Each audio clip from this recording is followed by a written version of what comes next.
She is not isolated in that small rectangle of light. Behind those quiet notifications are 10, 20, maybe 100 different men queued in her digital doorway, each angling for a glance and a reply. Some flash imported emblems on their keys. Some display sculpted shoulders and perfectly rehearsed grins, all bearing offerings they believe will tip the balance in their favor. And then there is you. No gold-plated resume, no carved from marble torso, no velvet-lined one-liners. Here is the overlooked truth. None of that glitter is decisive. Niccolò Machiavelli would have tipped his hat at your presence because he grasped a principle the frantic forget. Dominance is not granted to the shiniest mask. It adheres to the person who cannot be erased from memory, who survives the crowd in the mind afterward, who lingers as a feeling rather than a fact. You can enter a contest for her focus if you like. Send parcels, pen verses, dedicate playlists, but all that pageantry often digs a deeper trench of sameness around you. She will not measure the difference with spreadsheets. She will register it in her nerves. The faint scent of urgency, the quiver buried in speech, the restless cadence wearing a fake calm. She does not deconstruct them like a scientist. She simply recognizes the signal the way skin knows the temperature of rain. Men typically select with checklists. Women, more often, prioritize feeling before the audit of logic. That is why a single miscalibrated vibe can eclipse a dozen rational advantages, and why the loudest performance falls flat while quiet gravity turns heads without a trumpet. The body catches what the mind ignores and renders a verdict before words complete their route. Here is the uncomfortable hinge. The harder you try to manufacture her approval, the more swiftly her interest leaks away. The instant you press your edges to match her picture, your distinct shape dissolves. You become a duplicated print from a cheap template. In that imitation, the match is already over. There is another route most never walk because it cannot be packaged as hacks or scripts. It climbs below the surface, understanding how perception forms, how attention is magnetized, how emotion is guided, and how to set the frame instead of stepping into one. Machiavelli wrote about princes, power, and the choreography of influence. Transported into this century, he would not be perched on a throne.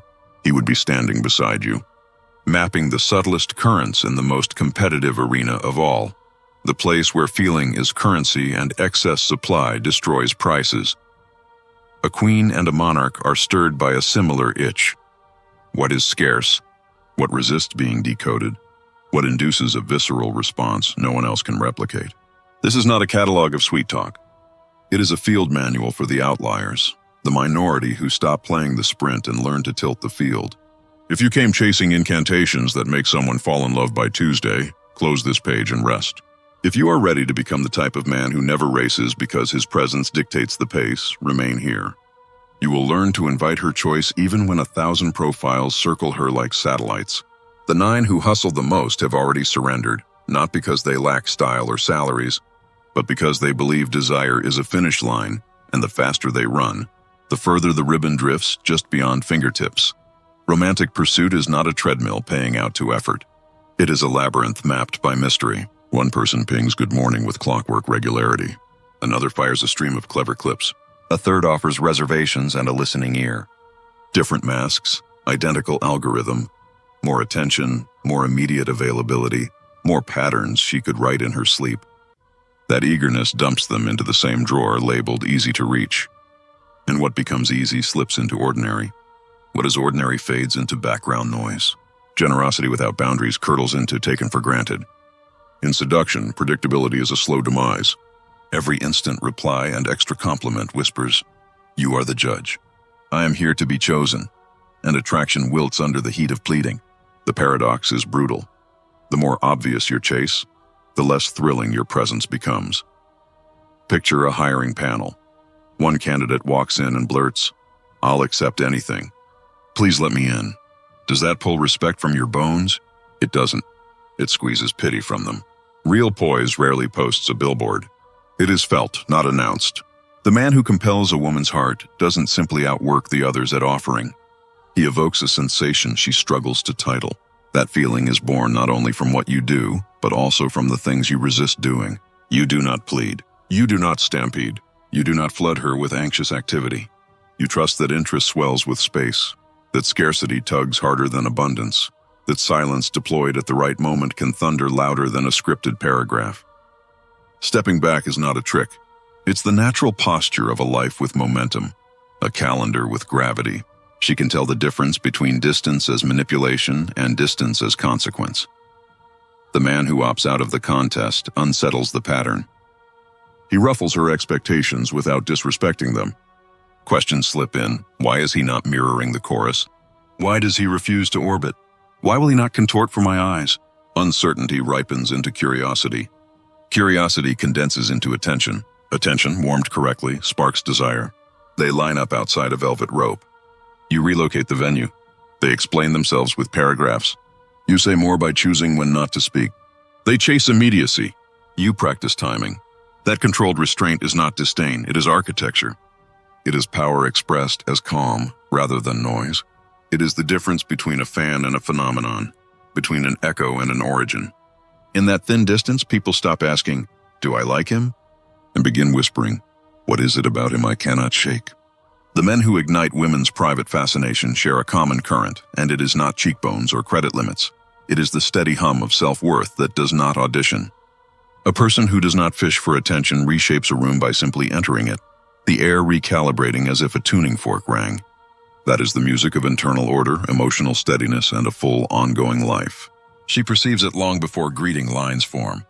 While others scramble to match her highlight reel, you step forward as the challenge itself. They search for authorization. You make an imprint. They kneel to be agreeable. You set tempo. They jostle to earn a seat in her world. You remain the builder of your own, the iron law you will write at the top of the page. The winner is not the slickest participant, but the one who shifts the rules underneath everyone's feet. While the crowd clamors for her glance, walk off the racetrack. That single deviation rewrites the script. She is accustomed to instant replies. Are you okay? Check-ins, fawning attentiveness that maps her moods minute by minute. Care is not the enemy. The assassin of electricity is monotony. If she can predict your words, the minute you'll say them, the reason behind them, the film no longer surprises. Why watch it twice? Influence does not live in the bouquets you deliver. It lives in the storms you awaken without flailing for effect. When you finally stop taking the bait of constant validation, the entire cycle stutters. She pauses, disoriented, and something unnamed stirs, an urge to understand you that wasn't there yesterday. You didn't raise your voice. You changed the tempo of the room. Everyone else behaves as she expects. You behave as if you belong to a private code. That is not cruelty and not aloofness. It is the magnetism of a puzzle. Enigma adds weight to every interaction. Enigma with warmth becomes irresistible. This is why refraining from the chase creates value. Each text you decline to hurry. Each message you decide does not need immediate dispatch. Each silence you hold like a conductor holding a rest bar increases the tension that lifts the music. It is not coldness. It is refined psychology. It is the signature of a person whose core stays intact regardless of applause. She does not remember you for an avalanche of chatter. She remembers the sentence that landed like a bell, the pause that left space for her to feel, the look that made her wonder what world you carry quietly inside your chest. If you intend to be unforgettable, reframe the goal. You are not vying to be admitted into her attention. You are becoming the destination. You are not a tourist in her storyline. You are a place with enough life that she wants to step through your gate. This is not purple prose. Biology has always weighted towards signals of independence and competence. When she senses your self-definition is not rented from her approval, a deeper system in her takes note and reorders. You shift in her mind from suitor to outlier, from option to anomaly, unsnappable, unhurried. In a marketplace begging to be seen, that quality glows like a flame amid frost. The unexpected draws longest. The ungraspable keeps returning. You disengage from the spectacle because you understand a harsh arithmetic. The game is tilted, and the prize you waste when you compete for attention, your focus, is more precious than the ribbon you chase. This truth never needs a sermon. It radiates through body language, restful posture, unpressured silence, steady gaze without clutching. While others fold themselves to fit her rhythm, you become the rhythm that unsettles hers. They twist to match her weather. You remain your own climate. That stillness speaks louder than cascades of emojis. Declining to perform is not a scheme. It is the unmistakable sign that you chose yourself first, and that choice, when genuine, sends a frequency no one can counterfeit. Being remembered has nothing to do with flawlessness. It hinges on the impression you stamp into feeling, and that impression is not recorded in flowers or coupons. It is etched by what psychologists call an anchor, a moment dense with emotion that binds the sensation to your image in her mind. An emotional anchor is soldered not by data, but by atmosphere, the particular tenor of a night, the slant of light at a window, the way a question and a silence combine to produce a new awareness. Once formed, every recurrence of the feeling tugs your name into her thoughts, during traffic, at a song's bridge, in a hallway that smells like a place you once talked for an hour. The greatest power is not control while present, but influence that persists in absence. And here is a cut of truth many find unfair. She will not recall who offered the smoothest treatment as vividly as she will recall who shook her awake. Good men vanish from recollection not for lack of kindness, but because their emotional signature stayed flat. The mind does not archive neutrality. It saves the edges, the storms, the moments that crack the routine and let fresh air rush in. You do not need to outshine every candidate. You need to generate a feeling no copycat can reproduce. That is not accomplished by theatrics, but by depth. Step off the script other men recycle. While they say, "You look gorgeous," you notice the way she interprets a story and say, "The way you connect dots startles me in the best way." Not because you memorized a line, but because you were actually there, attentive, present, unhurried. You see beyond ornaments toward the engine. Most men pour predictable sugar. You hand her a mirror she secretly craves but never asks for. Clear reflection without judgment. Your aim is not to squeeze a yes today. It is to live rent-free in her thoughts when you exit the room. That happens when you touch a shelf in her interior library no one else has touched. When your words unlock a drawer she did not know existed and label the feeling inside. This is anchoring at its cleanest. The brain bonds emotion to its source. It is how a jingle brings a brand to mind, how a scar remembers an afternoon, how attraction fuses to a name long after the person leaves. You do not want to be archived as the nice guy who answered fastest. You want to be the question that returns uninvited, a phantom warmth on a cold morning. You want a melody to conjure your presence, a hint of perfume to outline your silhouette, a horizon at dusk to raise the thought, "Where is he now?" You cannot achieve that by being perpetually around. You build it with specific, unrepeatable moments. You only need a handful, a conversation that vibrated for days, a gesture that redefined normal, a simple sentence that echoed while she brushed her teeth, a silence that made time thick, a parting that arrived with grace when clinging would have been easier. Others fight to remain visible. You craft memories that glow in the dark. They demand closeness. You cultivate significance. And there is a deeper layer. The strongest anchors are forged not by brief intensity, but by transformation. If time with you reintroduces her to a part of herself, if she finds a new thought, a neglected courage, or a gentler reading of her past, then she does not merely recall you. She reorients around you. She does not need you because you drained her autonomy. She needs what she discovered in your company. You opened a gate to a richer register of feeling.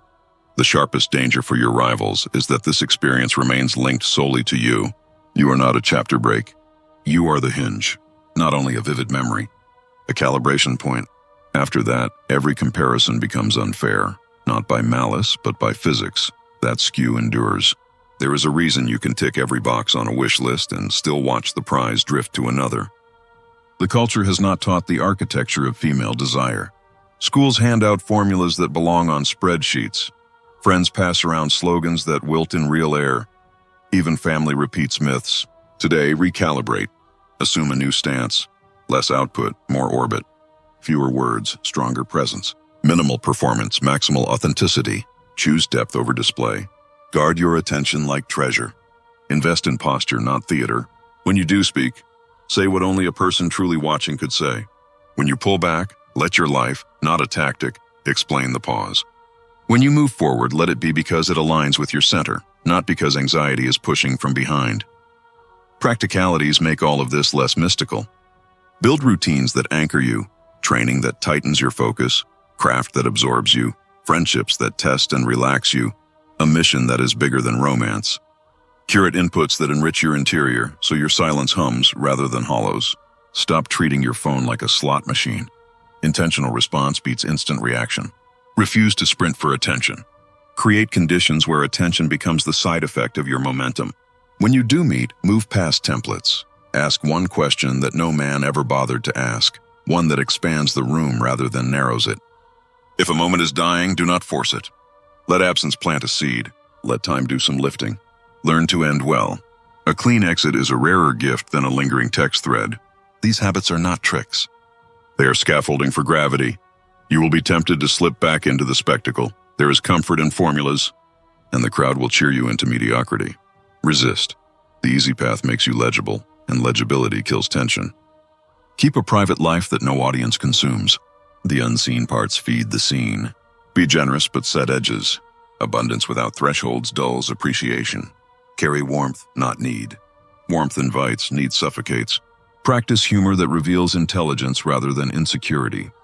Levity can be an anchor when it uncovers perspective. Study how to listen so well people feel heard by themselves. Intermittently create absence. Oscillation makes waves. Do not punish with silence. Communicate with care, then leave space. Let reversals exist. You do not always need to win the moment to win the story. In time, she will notice you are not pushing against a door. You are building a house. She will sense that your refusals are not punishments but priorities. She will realize that the gate she wants to enter is not guarded by tests, but by standards you already hold for yourself. The obsession to be picked will have dissolved. In its place, a calm certainty that what aligns will align. And then something quiet happens. She leans in, not because you tricked her, but because the current you created moves that way. She chooses you with less noise, more conviction. The 9 who sprinted fade, not because they are bad men, but because they mistook quantity for quality, effort for edge, speed for pull. You did the opposite. You gave her something no one else could give. New feeling, new clarity, new space to breathe. Understand the axis now. Stop trying to be the best ornament on her shelf.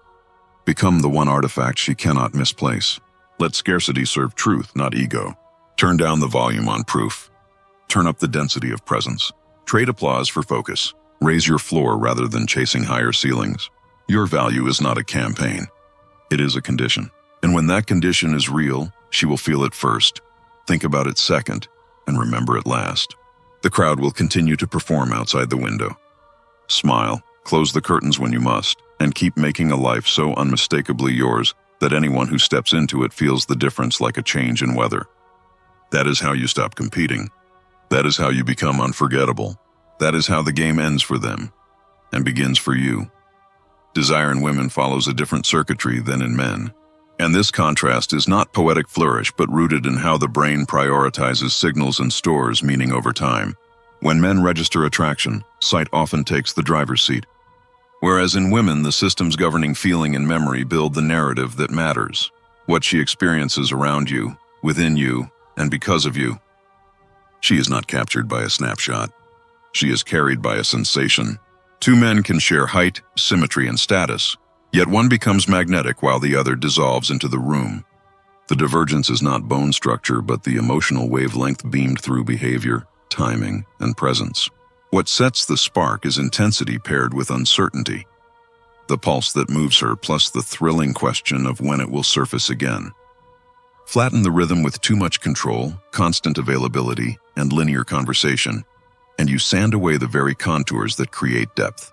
Safety without spark turns into static. Calm without tension becomes the background hum no one hears for long. The man who calibrates his energy, mixing warmth with pauses, attention with breath, curiosity with restraint, summons a different response than the man who pours endlessly without edges. This difference is not indifference. It is the discipline of rhythm. The old maps of attachment teach that the tightest bonds rarely grow from smothering presence, but from presence that breathes. Lean in fully for moments that matter, then lean back to let the moment echo and expand. You are not ghosting to jockey for leverage. You are letting space help shape meaning, because the mind needs intervals to anticipate and to long. When contact becomes routine to the point of prediction, the chemistry of wanting cools. When connected moments are punctuated by quiet, imagination stokes the flame you did not fan directly. Anticipation, felt as a poised question, outlasts the sugar rush of another compliment or the rush of instant replies, not because games work, but because nervous systems crave cadence, not a flood, What lasts in her recollection is rarely your itinerary of favors. It is the way she felt about herself standing in your company, more vivid, more honest, more fully seen. You are not training her to look at you. You are teaching her to look through you and notice parts of herself she overlooked, treasures in the attic she forgot to open. That is why so many who aim only to please drift into the fog. They never hold up a mirror that reveals new colors. Be the reflection that shows her her own depth. Become the spark that lights the hallway of unvisited doors in her interior. This is not flattery. This is resonance. And resonance cannot be faked with phrases. It emerges from attention refined by intent. The moment you place her perception of herself at the center of your interactions, you reposition yourself from another admirer in a cue to the singular presence she associates with awakening. Here is a largely unseen lever. The mind blurs the edges between what it vividly imagines and what it later remembers, stitching both into the same tapestry of experience. If she begins to picture scenes with you, voices in a cafe, laughter against rain, the quiet after a difficult confession, those imagined sequences start living as potential memories, and you acquire residence in her emotional network. You have not occupied her thoughts by doing the most. You have occupied her future by eliciting the most. What you build is not a tower of acts, but an invisible architecture of feeling that holds its shape even when you leave the room. The Florentine strategist once argued that intellect conquers fortresses more reliably than sheer force. Nowhere is that truer than where attention and affection are one. Others chase a laugh. You summon a feeling, not an average feeling, but one she cannot neatly source from anyone else, a signature she recognizes without your name attached. Understand that this is not a handbook of slick lines. It is an overhaul of how you read power and magnetism. Attraction is not a trophy awarded to the busiest performer. It is a field generated by coherence and gravity. Wanting is not begged into existence. It is kindled like fire, with air and patience. Authority is not seized through noise. It flows from alignment, boundaries, and a life already aimed at a horizon beyond her approval. The man who grasps this does not resort to tricks because he does not need them. He remains alert, composed, and deliberate. She may never explain it openly, but she will feel the distance between a man who needs attention to feel whole and a man who arrived whole and shares his overflow. The second kind holds a quiet leverage that cannot be demoted by mood swings or fluctuations in praise. While many rush to talk over silence, you learn to treat the pause as part of the music, a rest that makes the notes around it resonate. The point is not to hoard words, it is to let each choice carry weight. Power in this context is not measured by the decibel level of your voice, but by the wake your presence leaves across her nervous system. That is why the Renaissance tactician would grant a nod here. This is not theater. This is living so congruently that your being communicates before your tongue does. She picks up a current when you stand before her, a steady focus, not jittery urgency. You are not auditioning, cajoling, or conquering. You are exploring, understanding, and connecting without kneeling. Her old script expects an immediate rush to please and a low hum of desperation. Your tempo interrupts that loop, not with cruelty, but with a serenely different operating system. Internal mastery does not happen by accident. It is forged by awareness, practice, and respect for your own standards. Female desire, at its core, responds to how you are perceived, not to the ledger of your effort. When you present as rare, not by costume but by substance, and when your truth is consistent enough that you do not tilt yourself to be chosen, her lens changes. Questions arise that intensify the field. Why is he not lunging for validation? Why does he stay steady instead of rushing? Why is my approval not his oxygen? That tension, the mix of pull and unpredictability, is the perfect storm from which genuine longing forms, because real wanting grows where control is uncertain. Others fight to be decoded. You choose to be felt. You do not explicate, you embody. You do not issue promises. You allow outcomes to demonstrate. You do not run after an ideal.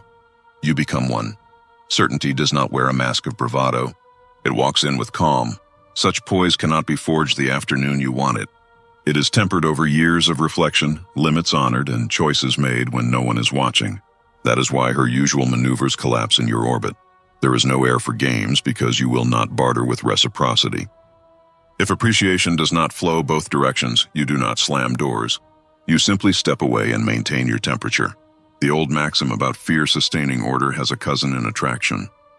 The gravitational force that commands respect is not intimidation, but the clear possibility of your absence.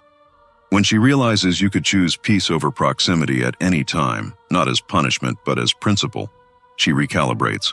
You leave the category of the replaceable and enter the small circle of men whose leaving would echo. Here is the hidden reason. You are not handing out validation like candy. You offer vision. You are not stacking vows you may not keep. You provoke reflection that reshapes her. You decline to hoist her onto a pedestal. You extend an invitation to rise to where your standards live. This is strategy without deceit, awareness without coldness, detachment without disdain. You recognize that a man's stature is not the count of eyes tracking him, but the ease with which he can let go without shattering his inner quiet.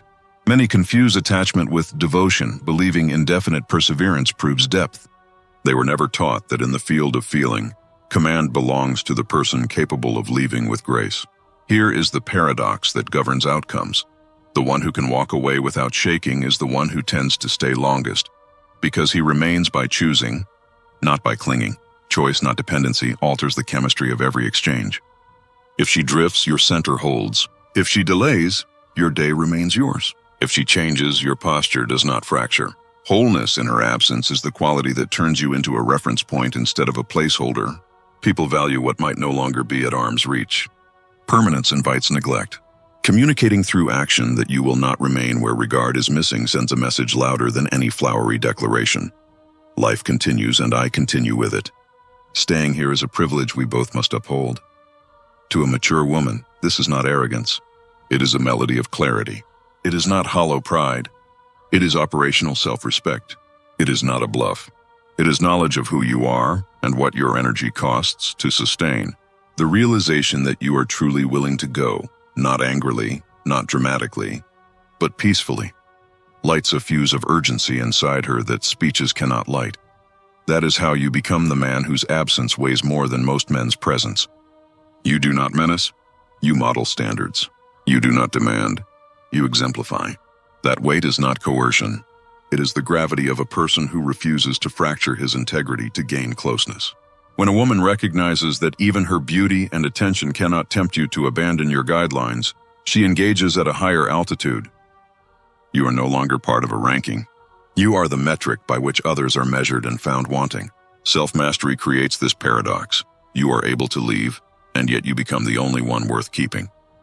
You do not require love to feel complete, but you can give it unreservedly when it aligns. You ask for nothing under duress, yet your silent potential to depart organizes respect in a room faster than reprimands ever could. There is a moment every man aims for but cannot announce when you could look her in the eyes, without bitterness or tremor, and communicate a simple truth by the way you stand. I am not obligated to be here. While I was, I offered my best. This sentence need not pass your lips. It is transmitted by consistency across weeks and choices across months. Others will beg to remain relevant. You become unforgettable by being the one who could leave at dawn and still wish her well. The Florentine mind wrote that the person dependent upon another's will never holds destiny's reins. Translated into this realm, if your calm rises and falls with her behavior, you have provided her the dimmer switch to your life. If your equilibrium is sovereign, then every woman will register it, even if you never narrate it. You are not shopping for stamps of approval. You are checking for alignment. Absent alignment, you exit without fanfare and let the quiet do what lectures cannot. Etch you into recollection. Feeling stirred by these words is natural, but sensation without practice is a bridge to nowhere.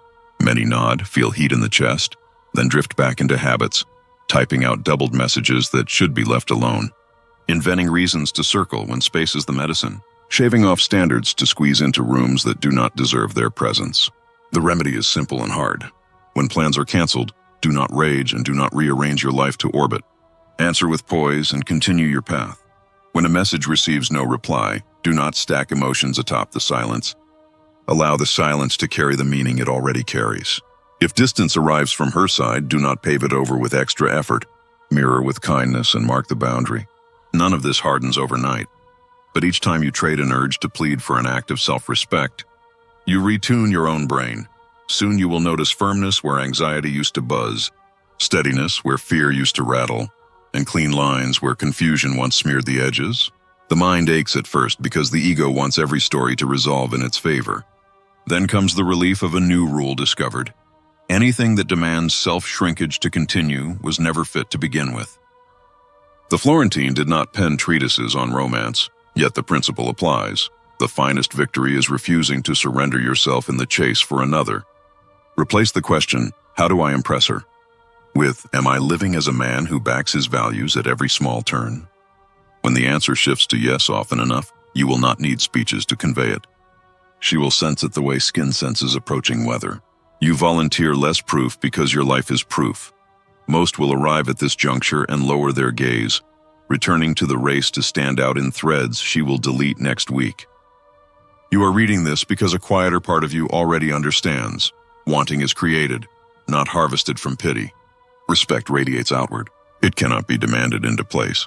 The woman worth your time does not select the loudest suitor. She gravitates toward the man who stands first and always with his worth intact. You do not need to keep boxing in a ring where the rules guarantee loss. Step out and start shaping gravity instead. When you become an experience, authentic, grounded, and not easily rattled, replacement becomes impossible because there is no copy of you on any shelf. It ceases to matter how many notifications ping her screen, how many faces lean in, how much novelty whirls around her. You are not in that lottery. You are writing meaning, not buying tickets. If you have carried the belief that you are insufficient without ornament, or that an improved performance would finally purchase belonging, set it down. The finish line was never out there. You do not need to be the best in some global ranking. You must be the man who refuses to betray his principles for company. That man stays, not because he forces it, but because everything he is communicates a gentle ultimatum life respects. This is who I am. May we meet here. Should you belong to the slim percentage ready to wear this philosophy like skin, this strategic calm, this emotional authority, this relentless decency toward yourself, take 2 small oaths privately.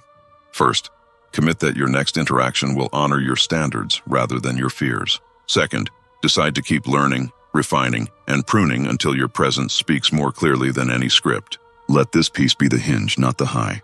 And never forget a quiet law she already obeys without naming it. She does not choose the worshiper. She chooses the man whose value is non-negotiable before she arrives.